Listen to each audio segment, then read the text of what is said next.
Assalamualaikum warahmatullahi wabarakatuh. Waalaikumsalam warahmatullahi wabarakatuh. Apa kabar sahabat Radar Bengkulu dimanapun Anda berada?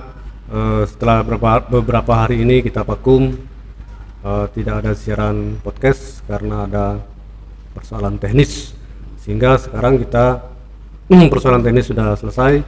Kita muncul kembali menemui sahabat Radar Bengkulu dimanapun Anda berada.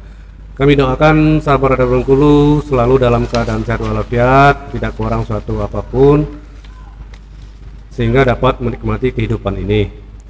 Bukan begitu Bung Ari? Ya, Bung benar Ari, sekali. apa kabarnya Bung Ari? Ya, alhamdulillah sehat, Bung. Alhamdulillah, yang penting kita semua sehat ya. Amin. Ya, kembali kita perkenalkan Bung Ari ini adalah Wakil Pimpinan Radar Bengkulu Cetak. Beliau sangat setia menemani kita untuk podcast pada malam hari ini. Oke, podcast edisi malam ini kita ngambil tema bincang-bincang santai terkait dengan perpolitikan di Kota Bengkulu. Nah, kemarin kita sudah mengangkat potensi bakal calon yang akan diusung PKB, dan ternyata PKB Kota Bengkulu itu mengunggulkan kader ya Bung ya. Iya. Nah, kader yang diunggulkan oleh PKB, cuman tidak menutup kemungkinan untuk figur-figur eksternal dari partai yang berpotensi juga bisa diusung oleh PKB. Lalu sekarang kita beralih ke partai politik berikutnya, yakni Partai Persatuan Pembangunan Bung ya, P3. atau lebih dikenal dengan P3. Nah, di P3 sendiri untuk Kota Bengkulu itu ada berapa kursi Bung di DPR? Khusus di Kota Bengkulu ada 2 kursi, Bung. Ada 2 kursi ya, salah satunya Bung Aryo Gumai Yono Gumai, sama terus ada PAW baru. oh ada. Nah, berarti ada 2 ya, ada 2. Dua. Nah, di internal partai sendiri kalau kita nilai secara umum beberapa bulan yang lalu, katakanlah kan ada figur-figur potensial di internal partai mereka sendiri ya. Ya. Salah satunya mungkin Pak Aryo Gumai, yang mana beliau juga sudah kelihatan riak-riaknya ingin maju dalam bursa pemilihan wali kota. Nah, Bung Ari, Anda sebagai wakil pimpinan redaksi dan juga masih sering juga bergaul dengan teman-teman di DPRD Kota Bengkulu, ada hal-hal menarik yang mungkin yang bisa Anda sampaikan Bung terkait dengan popularitas misalnya seorang calon unggulan yang dari P3 ini Bung. Silakan Bung. Ya, bismillahirrahmanirrahim. Assalamualaikum warahmatullahi wabarakatuh. Waalaikumsalam warahmatullahi wabarakatuh. Ya, jadi memang benar beberapa hari lalu kita sempat mewawancarai Ketua P3 Kota Bengkulu, kita Dedi X1. Pak Dedi X1. Ya, menurut beliau memang salah satu kader yang katakanlah menonjol. Ya, dan diyakini mampu bersaing pada pemilihan wali kota 2024 nanti, itu adalah salah satunya Bung Haji Aryono Gumai SSTP. Bung Haji ya. Ya, Bung Haji ini saat ini menjabat sebagai anggota DPRD dari fraksi P3. Fraksi P3. Beliau juga terkenal sebagai pebisnis yang murah, berbagi, Iya. gitu kan, dan juga memiliki konsep-konsep pembangunan yang menurut pihak P3 layak untuk diaplikasikan di Kota Bengkulu. Seperti itu. Gitu. Jadi ada pemikiran dan konsep-konsep yang sepertinya layak untuk diaplikasikan di Kota Bengkulu, begitu Bung ya? Iya, jadi tentu pihak partai sendiri dalam menentukan siapa bakal calon yang akan diusung. Iya. Salah satunya syaratnya yaitu kader sendiri.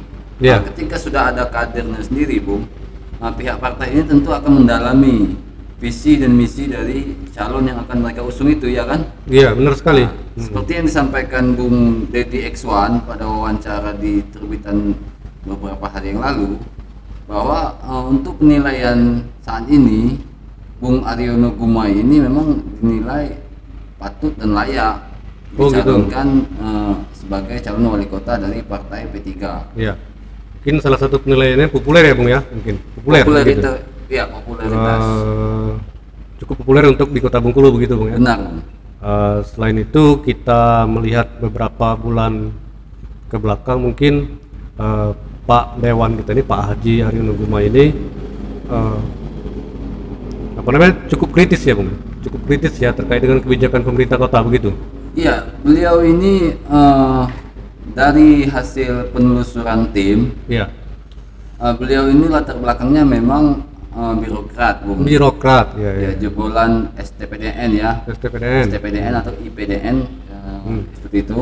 Ya, seperti itu. Tentu Pemerintahan dalam konsep-konsep pemerintahan itu beliau sudah menguasai. Dan ketika beliau duduk sebagai anggota legislatif tentu selalu membahas tentang anggaran, ya kan? Dan fungsi pengawasan beliau terhadap jalannya roda pemerintahan dan anggaran itu benar-benar diaplikasikannya dari pendidikan yang selama ini dia dapat di STPDN. Iya. Jadi memang terlihat terasa sangat kritis. Tujuannya menurut beliau, sempat kita wawancara juga, tujuannya ya demi kebaikan bersama, demi kebaikan proses jalannya roda pemerintahan di pemerintah Kota Bengkulu, seperti itu, Bung. Oh begitu. Ya, berarti Bung Haryono Gumai yang berpotensi kuat yang bakal diusung oleh P3 karena dia selain kader ya Bang? Ya Bung ya? Ya, beliau kader tentunya. Sekarang udah jadi kader ya? Ya. Kader P3 juga memiliki popularitas yang lumayan baik lah untuk tingkat Kota Bengkulu. Nah sekarang kan beliau ini banyak melakukan aksi-aksi sosial nih Bung, berbagi dan segala macam aksi sosial. Bukankah itu juga termasuk modal sosial Bung untuk beliau maju di bursa wali kota misalnya Bung? Iya Bung, beberapa pengamat politik katakanlah hasil wawancara wartawan kami di lapangan kepada para pengamat politik, memang modal sosial itu sangat berpengaruh pada tingkat keterpilihan salah satu calon. Iya. Nah, Bung Haryono Gumai ini sejatinya memang sejak awal beliau menjabat sebagai anggota DPRD, yang kita pantau kan, aksi sosial yang lain kita tidak terpantau. Memang beliau ini sempat mengejutkan publik Kota Bengkulu. Mengejutkan? Iya. Pada awal pandemi tahun lalu, beliau dengan sangat sigap menggunakan dana pribadinya membagikan ribuan bungkus kilo beras gitu kan, serta sembako seperti telur, minyak, dan itu diberikannya secara acak, Bung. Kita ingat sekali waktu itu kita sama-sama meliput kegiatan beliau kan, dan kita terbitkan juga di harian Radar Bengkulu Cetak. Awal pandemi lalu, Bung Haryono Gumai ini mengejutkan publik Kota Bengkulu dengan aksi sosialnya membagikan beras, sembako, telur, minyak, dan itu dilakukan menggunakan dana pribadinya. Dana pribadi? Ya, artinya apa? Orang ini benar-benar memiliki respon cepat terhadap kejadian-kejadian yang menimpa masyarakat seperti itu ya kan? Benar. Artinya ketika sudah ada orang yang memiliki kemampuan finansial dalam hal membantu masyarakat Kota Bengkulu, tentu P3 tidak berpikir dua kali. Nah ya kan, untuk benar-benar mengusung Bung Haryono Gumai. Ntar dulu Bung, sebelum lebih jauh soal figur Bung Haryono Gumai ini, latar belakang Bung Haryono Gumai sendiri seperti apa sebenarnya Bung? Selain dia dari STPDN, apakah dia seorang pengusaha juga? Sebab sangat jarang sekali untuk di Kota Bengkulu itu ada politisi membagikan aksi sosial dengan dana pribadi. Nah, latar belakangnya seperti apa Bung? Apakah dia juga pengusaha atau apa kira-kira Bung? Mungkin Bung kan sedikit banyak ada pengetahuan tentang itu Bung ya? Memang hasil penelusuran wartawan dan sempat menghebohkan juga di rubrik nasional. Nama Haryono Gumai ini tergabung di salah satu PT, Bung. Perusahaan maksudnya kan, perusahaan di Kalimantan. Nah, Kalimantan itu kan saat ini disebut-sebut akan menjadi pusat ibu kota. Nah, tentu akan ada namanya penggantian uang lahan gitu kan. Ganti rugi lah ya. Iya. Di situ terlihat bahwa ada komunikasi secara nasional pihak perusahaan kepada pihak-pihak pemerintah pusat. Artinya apa? Ariono Gumai tercatat nama beliau di salah satu perusahaan itu. Kita tidak tahu sebanyak apa finansial yang beliau miliki, namun melihat dari gebrakan-gebrakan beliau di awal menjadi anggota DPRD, ya saya kira cukup diperhitungkan ya Bung. Cukup diperhitungkan. Iya kan? Benar sekali Bung. Nah di sini Bung, kalau kita melihat berita-berita tentang Bung Ariono Gumai ini yang cukup menyita perhatian publik, ternyata pertama itu Bung Ariono Gumai ini menolak keras pinjaman Pemkot terhadap BJB. Nah, itu Bung ya, salah satunya yang sempat viral gitulah Bung ya. Ya. Ya itu memang pinjaman Bank Jabar Banten yang dilakukan oleh Pemkot itu tujuannya salah satunya itu untuk melanjutkan pembangunan infrastruktur. Iya. Namun di sisi lain, Bung Ariono Gumai saat itu diwawancari sejumlah jurnalis mengatakan bahwa dirinya menolak untuk Pemkot melakukan pinjaman karena salah satunya juga di agama Islam itu riba gitu kan. Riba. Pinjaman berbunga itu riba, dan beban pemerintah untuk mengembalikan bunga bank pinjaman itu menurut beliau akan menyulitkan roda pemerintahan pada tahun-tahun selanjutnya. Itu Bung. Berarti memang orang ini jiwa sosialnya sangat tinggi Bung ya. Kalau di sini saya baca selintas-selintas Bung, bagaimana Bung Ariono Gumai ini menghibahkan honor resesnya untuk pembangunan Pasum begitu Bung ya. Selain itu juga beliau membagikan sembako dan itu merata untuk 9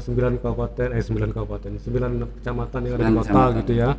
Lalu selain beliau ini murah hati juga cukup kritis terhadap pembangunan di Kota Bengkulu Bung ya. Ya, balik lagi ke basic beliau ya, latar belakang beliau ini kan tamatan dari STPDN atau IPDN.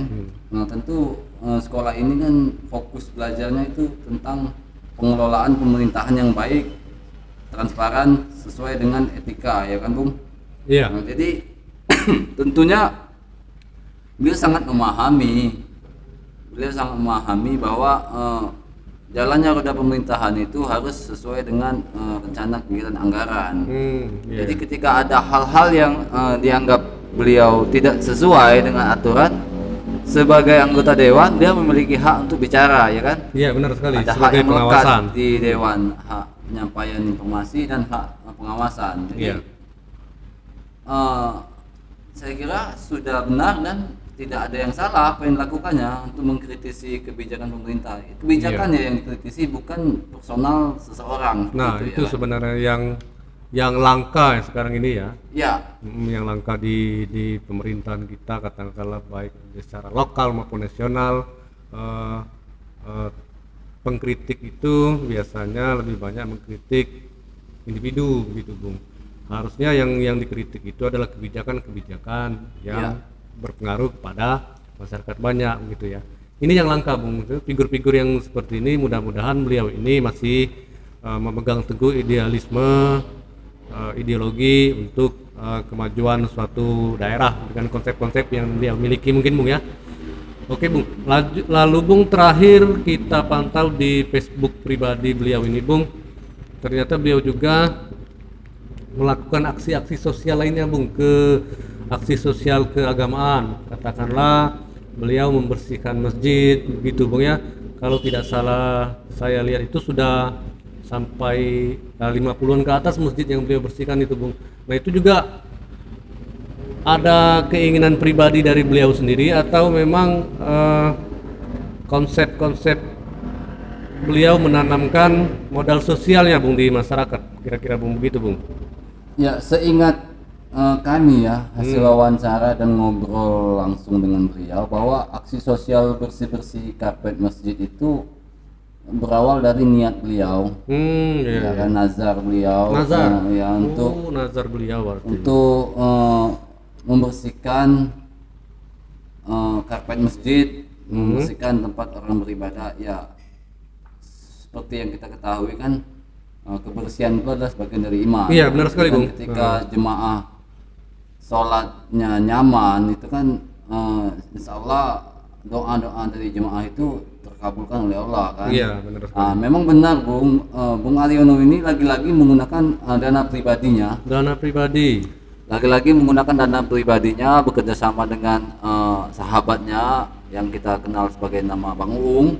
Bang Uung. Iya. Iya, iya. Sudah banyak masjid di Kota Bengkulu ini yang dibersihkan secara bergilir setiap sebelum Jumat, salat Jumat, Bung. Setiap sebelum Jumat beliau juga beliau terus membersihkan masjid, dan itu sejalan juga ternyata, sejalan dengan upaya pemerintah dalam memberantas Covid, ya kan? Benar sekali. Jadi ketika karpet itu sudah bersih, jemaah tidak ragu lagi dalam melaksanakan sholat Jumat berjemaah di masjid. Iya, benar sekali. Berarti memang figur ini figur yang cukup mumpuni, Bung, ya, untuk di Kota Bengkulu saat ini. Selain memiliki modal sebagai mantan birokrat, katakanlah, Bung, ya, mantan birokrat, ya. Iya, memang mantan birokrat. Mantan birokrat juga mempunyai segudang pengalaman di pengusaha dan di penganggaran, karena beliau juga lulusan dari STPDN, begitu, Bung, ya. Iya. Sekolah Tinggi Pemerintahan Dalam Negeri. Jadi kalau salah mohon dikoreksi nih, Bung. Jadi ya memang cukup ngelotok ya terkait dengan penganggaran, dengan mekanisme di pemerintahan jadi. Oke. Nah, selain itu, Bung, kita kan masih rancu nih, Bung, terkait dengan pemilihan kepala daerah Pilwakot nanti.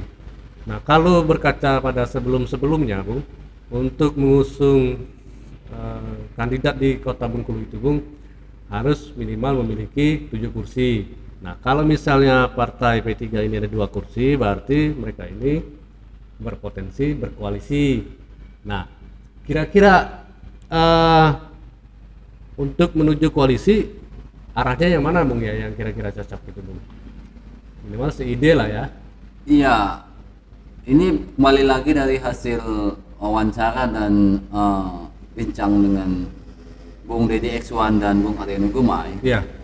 Nah, kalau menurut Bung Deddy X1 memang fokus P3 sama seperti partai-partai pada umumnya, yaitu memenangkan Pileg 2024. Iya, iya. Nah, ketika P3 menang, kata Bung Deddy, P3 bisa mengusung kader sendiri, bahkan tanpa berkoalisi dengan partai lain. Ya, ketika 7 kursi, ya, benar sekali, sudah mencukupi syarat. Namun ketika 5 kursi, tinggal tambah 2 kursi dari partai lain, gitu kan.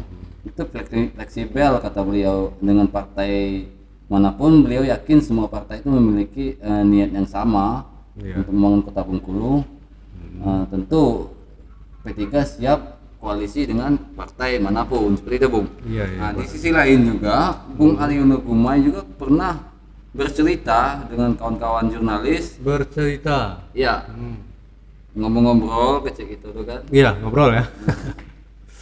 Jadi kata Bung Aryono Gumai, ketika partai katakanlah tidak support atau tidak cukup untuk memenangkan kursi, beliau tidak akan pusing untuk mengumpulkan partai-partai. Beliau tentu akan berkoalisi dengan masyarakat. Iya. Berarti koalisi dengan masyarakat, Bung. Berkoalisi dengan masyarakat, dengan kata lain beliau akan maju jalur independen. Berarti memang siap tempur beliau ini, Bung. Iya, itu rencana dari Bung Aryono Gumai. Kita lihat kenyataannya nanti seperti apa, ya. Tidak ada yang tahu, ya kan? Iya. Benar sekali, Bung. Berarti ada opsi pertama dan opsi kedua, begitu, Bang? Ya, opsi pertama jalur partai, opsi kedua koalisi rakyat. Ya. Jika jalur partai tidak terpenuhi, maka koalisi rakyat. Berarti memang betul-betul siap figur ini, Bung. Ya, itu menurut beliau. Menurut beliau, kita juga berdasarkan hasil pemantauan kita dan juga pengamatan kita, Bung. Kita menyaksikannya selama ini, Bung. Begitu, Bung. Lalu, Bung,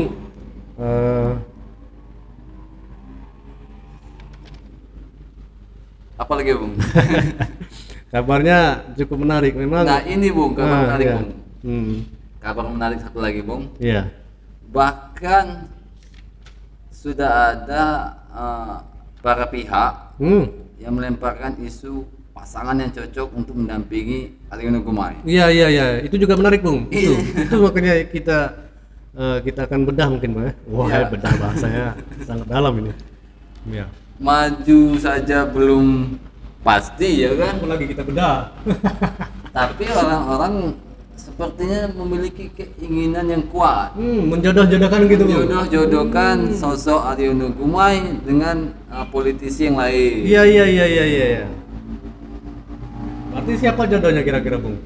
Ya, Ada beberapa nama mungkin ya.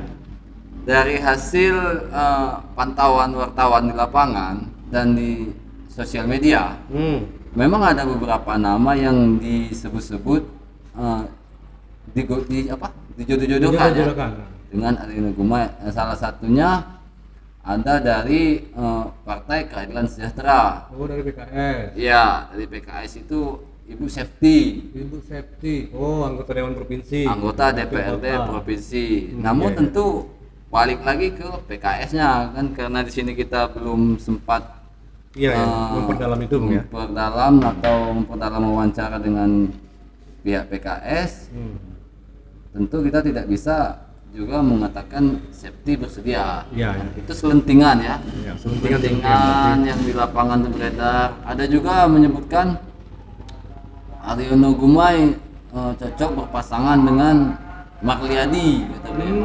Dari Gerindra. Ini dari Gerindra, ketua Gerindra Kota Bengkulu. Iya. Lalu ada juga disebutkan Aryono Gumai cocok berpasangan dengan anggota DPR RI dari PAN, Ibu Dewi Koryati. Ada juga. Begitu. Ada juga selentingan menyebutkan Aryono Gumai cocok berpasangan dengan politisi Demokrat, Ibu Reni Herianti. Iya. Atau istri dari Hartono, ketua Demokrat Kota Bengkulu, Tono Kambing. Tono ya. Ini lebih menarik. Ya, yang mana ini, Bung? Aryono Reni ini malah ada singkatannya. Katanya AREN. Cocok juga. AREN ya, Aryono Reni. Berarti udah memberikan kenyamanan dan kemanisan. Iya, manis tentunya kalau AREN itu ya. Manis, fungsinya banyak ya kan? Fungsinya banyak, untuk obat juga. Ya apapun itu, Bung, tentu akan menjadi kabar yang menarik juga bagi pembaca setia Radar Bengkulu Cetak dan Radar Bengkulu Online. Kita sama-sama memantau perkembangannya seperti apa, siapa dan apa yang akan diusung, ya kan, Bung? Iya, benar sekali. Semua itu masih dinamis, sangat dinamis sekali. Masih sangat dinamis. Jadi tidak jadi patokan apakah benar Bung Aryono maju atau justru dia mungkin maju di Pilgub. Nggak tahu kita nanti ya kan. Iya.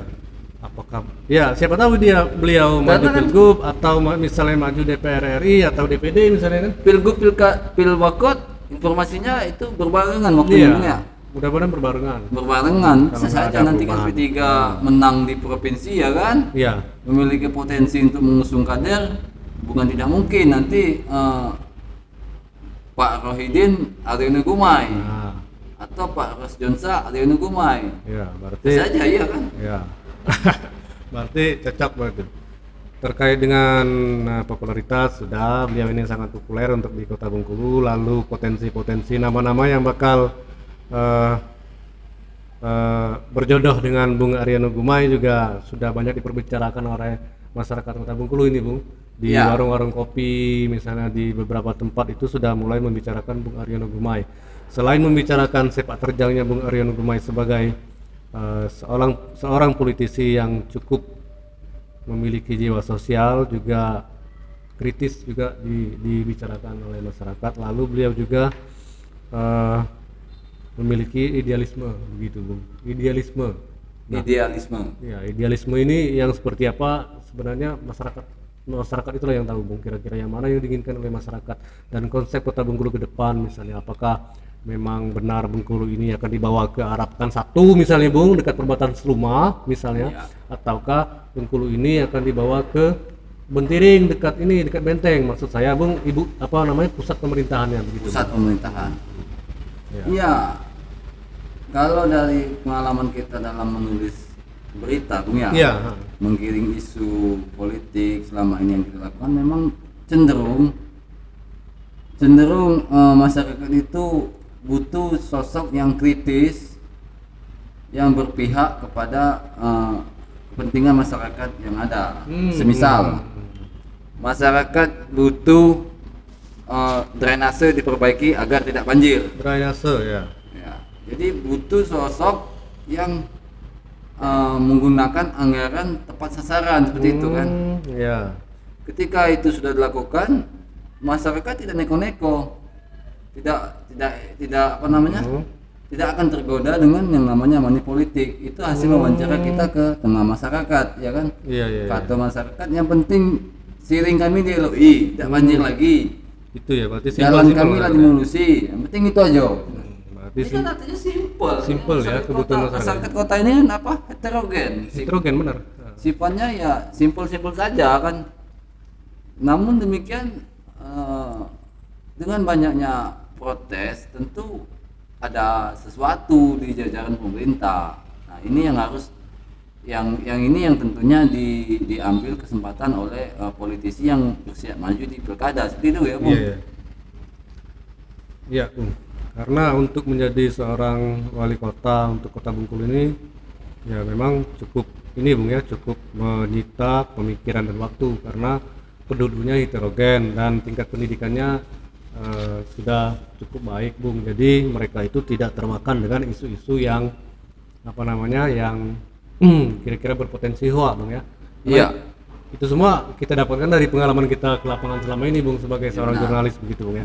Jadi masyarakat Bengkulu ya cukup realistis dalam menentukan pilihan. Nah, benar kata Bung tadi, misalnya permasalahan di RT tertentu misalnya adalah siringnya mampet begitu, Bung ya. Begitu diperbaikin, akhirnya masyarakat terpengaruh untuk memilih seseorang tersebut begitu, Bung. Iya, timbul simpatik ya timbul kan? simpatik. Lalu misalnya soal jalan, dulunya jalan berlubang begitu di lingkungannya, begitu ditutupi jalannya makanya timbul simpatik.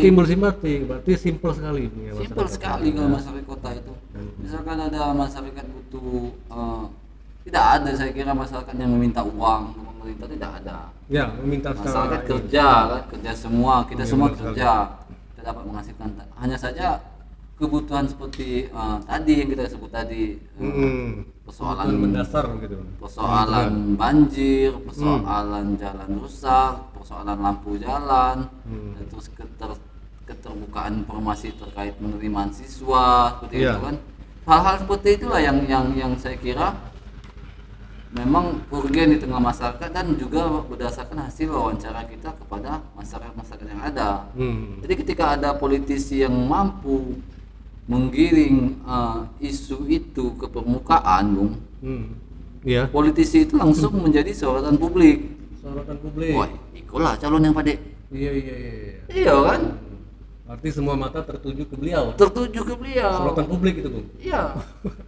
cukup serius juga itu, Bung ya. Benar kan? Benar sekali, Bung. Ya, benar sekali, Bung.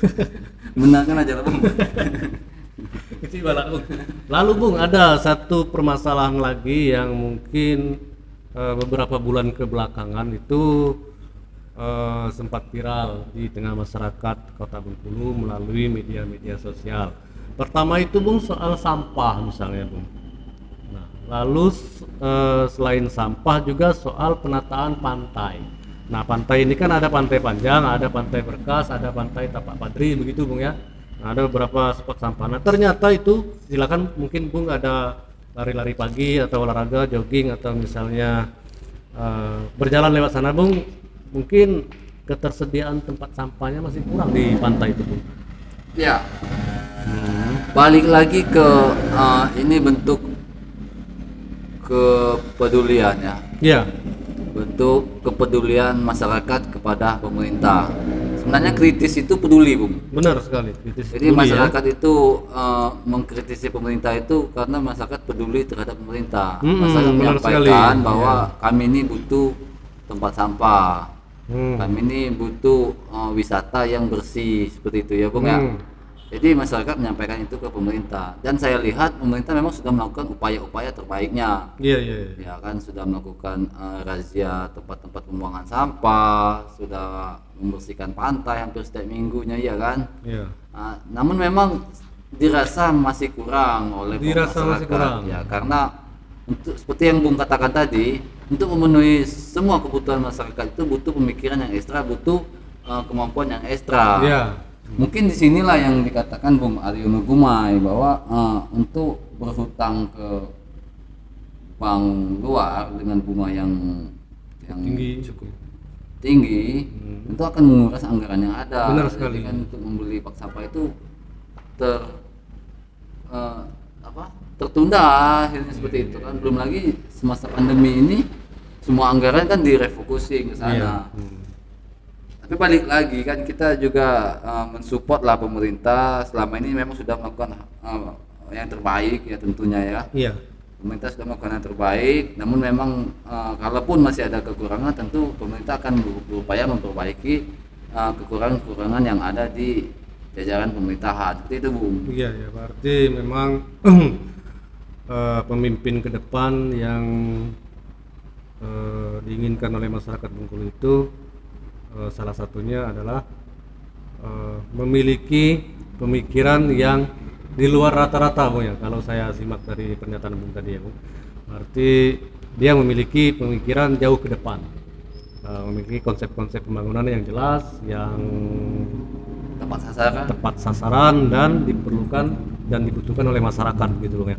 Sebab soal pantai panjang, soal pantai Berkas, pantai Tapak dan segala macam, itu memang sampahnya Bu, padahal situ ramai sekali Bu.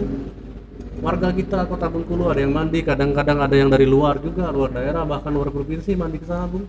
Tapi ternyata ya sampahnya lagi itu satu. Mungkinkah permasalahan sampah ini bisa tuntas ke depan misalnya kan. Lalu soal fasilitas sampah gitu.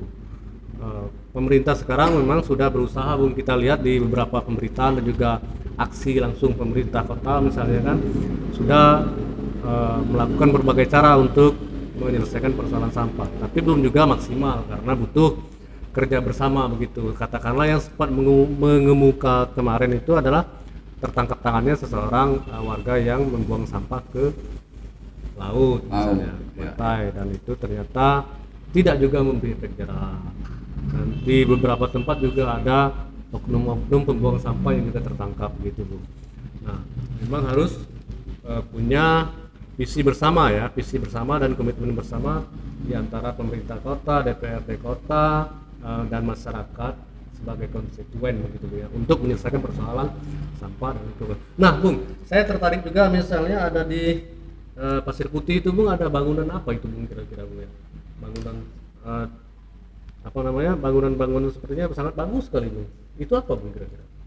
Ya, balik lagi ke konsep wisata ya. Konsep wisata. Itu kalau saya dapat informasi dari hasil wawancara sahabat juga di lapangan itu konsep wisata yang nantinya akan menyedot lapangan pekerjaan cukup banyak. Di situ konsep wisata milik Bung Aryono Gumai yang di ujung situ kan, di ujung Pasir Putih itu. Iya, di ujung Pasir Putih. Artinya apa? Di sini Bung Aryono Gumai ini telah memikirkan lapangan pekerjaan baru. Jadi kata beliau nanti akan disediakan tempat-tempat berjualan yang diatur, akan menampung juga kawan-kawan dari seni, komunitas seni begitu Bu. Komunitas seni, komunitas akan ditampung, disiapkan wadahnya di satu wilayah yaitu di Pantai Ari kalau nggak salah. Pantai Ari namanya ya. Ya, semoga saja niat-niat baik seperti ini dapat terwujud segera dan jangan dihalang-halangi untuk investasi yang bagus seperti ini ya kan. Kemudian saya ingin menambahkan dikit soal penanganan sampah atau penanganan lokasi wisata. Tentu balik lagi ke siapa, apa pemerintah yang mana, pemerintah kota ataukah pemerintah provinsi kah, kabupaten kah, tentu jawab ya. yang bertanggung jawab dalam penanganan wisata ini. Iya. Tak hanya di pantai, Bung, di Danau Dendam itu juga saya kira sudah selayaknya diperhatikan. Iya. Bukan hanya soal sampah, namun ya keindahannya. Hmm. Kalau malam lewat situ gelap, Bung. Hmm. Ada baiknya kan ditata, Ditambah lampu-lampu, lampu-lampu, terang gitu ya. di bangunannya Iya, itu iya. dibikin lebih kekinian, ya kan, Tapi lebih spot-spot foto, lebih modern. Jadi sehingga itu juga bisa menyedot perhatian masyarakat luar untuk sekedar singgah Iya. ya ke situ kan. Terus para pedagang di sana itu kan difasilitasi usahanya seperti itu kan, UMKM apa itu, Bung ya. Iya, benar sekali. Dibantu usahanya, diberi bimbingan bagaimana cara konsep dagangan yang baik, higienisnya seperti apa, itu kan itu butuh perhatian khusus saya kira, ya kan. Iya, benar sekali. Sehingga lokasi wisata kita ini selain bersih juga higienis, sehat. Higienis, ya. Iya kan. Iya. Pemandangannya bagus, konsepnya kekinian, Iya, ya iya. kan. Cobalah kita lihat, saya kira masyarakat dan sahabat semua sependapat. Danau Dendam itu lokasinya ya seperti itu aja. Seperti itu ya. Iya kan? Iya. Tidak Benar ada sekali. yang berubah, ya kan? Iya. Nah, cobalah ini juga masukan dari pemerhati Bengkulu ya, bukan kami. Pemerhati Bengkulu yang pernah kami wawancarai menyampaikan hal itu, sehingga Iya. pedagangnya nyaman, pengunjungnya aman. Ya. Aman di sini ya bisa bersih, bisa higienis, ya kan? Spot Ya. foto bagus, Aman dan nyaman begitu, Bung ya. itu kan. Dagang di sana juga terpenuhi kebutuhannya, Iya, seperti itu iya. kan. Misalnya diberi bimbingan, begini cara penyajian yang higienis, Iya, begini iya. cara melayani ini, atau lokasi-lokasi tempat dia berjualan itu benar-benar diatur, Bung. Iya. Iya kan, jadi bekerja seperti ini harus dipikirkan oleh seorang pemimpin yang benar-benar, apa kata Bung tadi, memiliki pemikiran yang Di atas rata-rata di begitu. atas rata-rata. Iya. Iya. Benar sekali, Bung. Apalagi kalau kita melihat secara sejarah ini, Bung ya. Ya. Kota Bengkulu ini memiliki sejarah yang sangat erat kaitannya dengan Republik Indonesia, Bung. Sebab salah satu tokohnya adalah istrinya Bapak Soekarno, Ya. adalah orang Bengkulu gitu, Bung ya. Ibu Fatmawati. Ibu Fatmawati juga dari sini, begitu, dari Bengkulu. Jadi ya sudah selayaknya kita memiliki wisata yang saat ini bisa dibilang lengkap, Bung. Mulai dari pantai itu wisata alam, lalu Wisata sejarah. wisata sejarah, kita punya rumah Bung Karno, rumah Fatmawati misalnya kan, lalu benteng, Ya, benteng. mangrove, lalu banyak macamnya lagi, Bung, ini, Bung, Pantai sejarah. terpanjang. Pantai terpanjang juga. Lalu kita punya Danau Dendam Tak Sudah. Danau. Lalu kita punya spot-spot lain, Bung, yang sangat apa namanya, Bung? Instagramable gitu, Bung. Jadi kalau anak-anak muda yang bikin foto selfie, Iya.